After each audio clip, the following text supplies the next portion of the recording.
Kesatuan rakyat, kesatuan jiwa, kerajaan perpaduan. Teruskan bersama di dalam channel ini untuk perkembangan-perkembangan isu semasa, isu politik, dan isu-isu hangat di Malaysia pada hari ini. Jangan lupa teruskan bersama di dalam channel ini. Tekan butang like, share, dan subscribe channel ini untuk perkembangan terkini politik di Malaysia.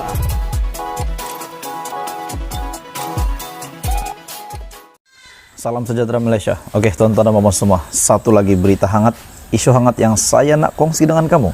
Selamat datang ke channel Fels Lifestyle. Jangan lupa tekan butang like, share, dan subscribe supaya seluruh Malaysia tahu tentang isu-isu hangat, isu panas maklumat terkini politik di Malaysia daripada channel ini. Oke, baik tuan-tuan dan puan semua, kita teruskan. Akhirnya, satu lagi kenyataan Tun M.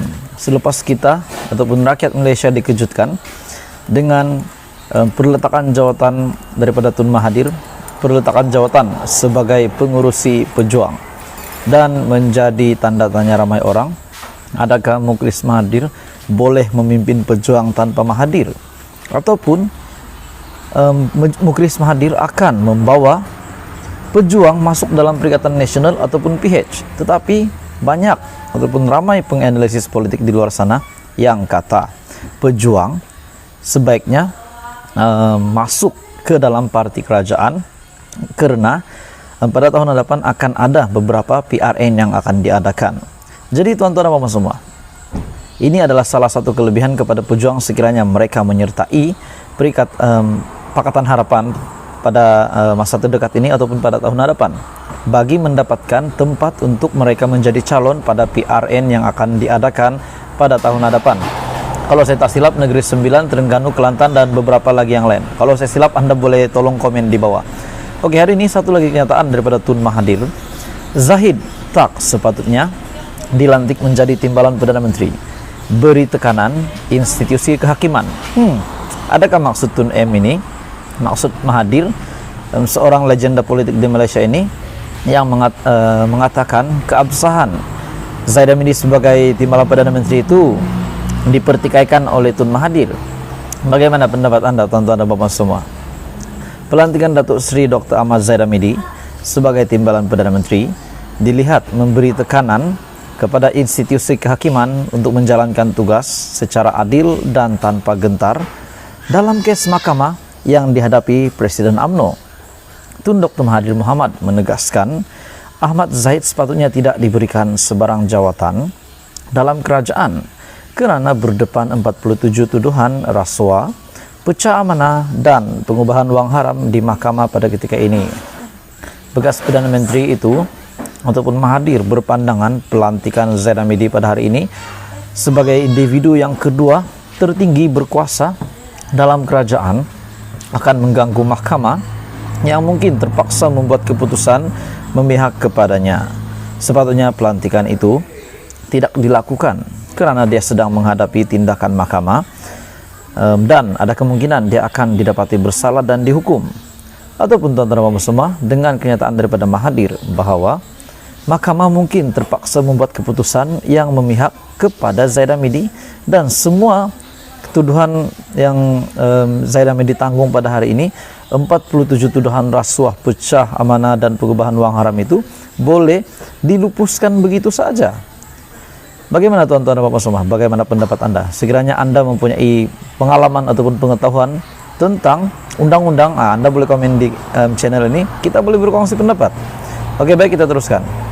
Kata Tun Mahathir, orang sebegini tidak sepatutnya diberikan jawatan yang begitu tinggi kerana timbalan Perdana Menteri adalah orang yang akan ambil alih tugas Perdana Menteri jika sesuatu berlaku, dan kita akan dapat seorang Perdana Menteri yang masih berdepan tuduhan mahkamah.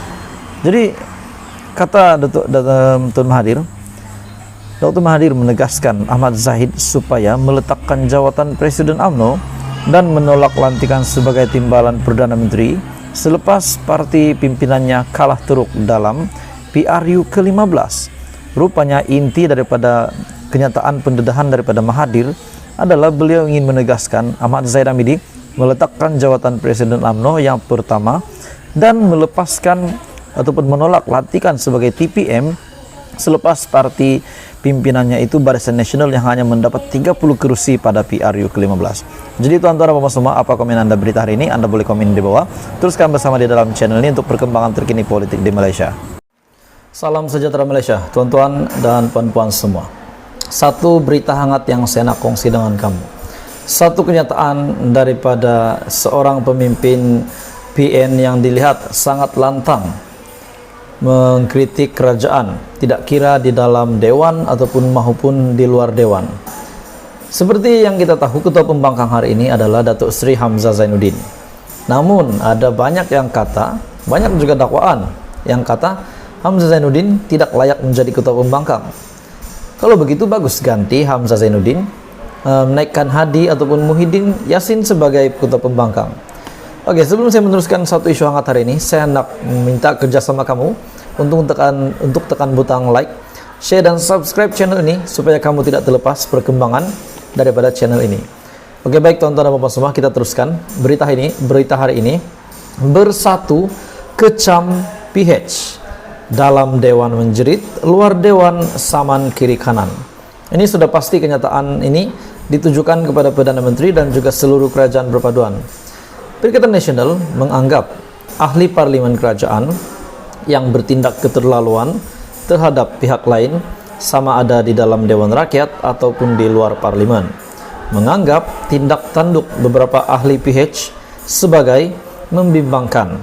Ketua Penerangan Bersatu Wan Saiful Wanjan berkata, dia memasuki Dewan Rakyat dengan harapan yang tinggi. Hal itu karena, katanya, yang memenangi kursi Tasik Gelugor pada PRU baru-baru ini. Dewan Rakyat sepatutnya menjadi tempat dasar digubal serta cadangan kerajaan dibahas secara rasional dan juga matang.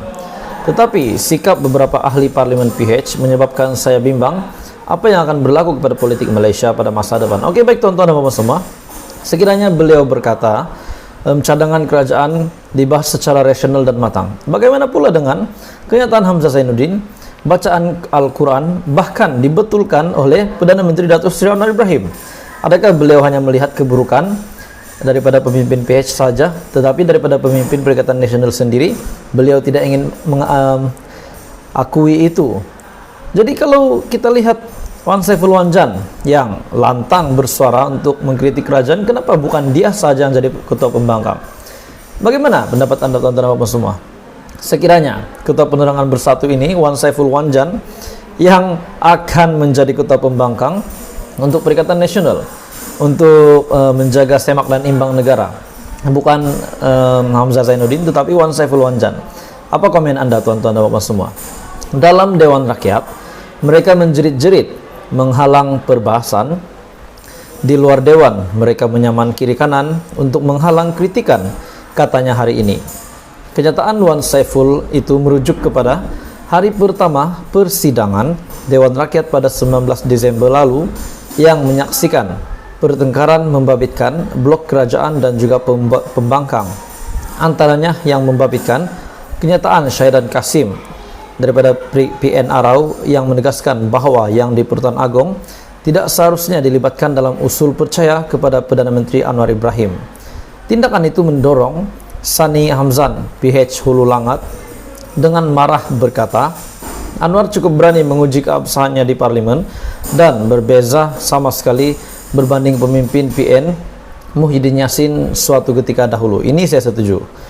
Beberapa perkataan kasar turut keluar dari mulut MP terbabit sehingga mendorong Speaker Johari Abdul terpaksa campur tangan untuk mengawal keadaan. Isu saman pula dipercayai merujuk kepada langkah Anwar secara pribadi mengemukakan saman ke atas beberapa pemimpin PN, khususnya PAS, ekoran dakwaan yang dibuat. Pemimpin pembangkang yang sudah disaman Anwar ialah Muhyiddin. Selain Menteri Besar Kedah, merangkap pengarah pilihan raya PAS Pusat, Muhammad Sanusi Muhammad Nur, dan Pesuruhjaya PAS Perak Razman Zakaria. Itu adalah senarai yang sudah disaman oleh Perdana Menteri. Jadi tuan-tuan dan puan semua, apa komen Anda berita hari ini? Anda boleh komen di bawah. Teruskan bersama di dalam channel ini untuk perkembangan politik di Malaysia.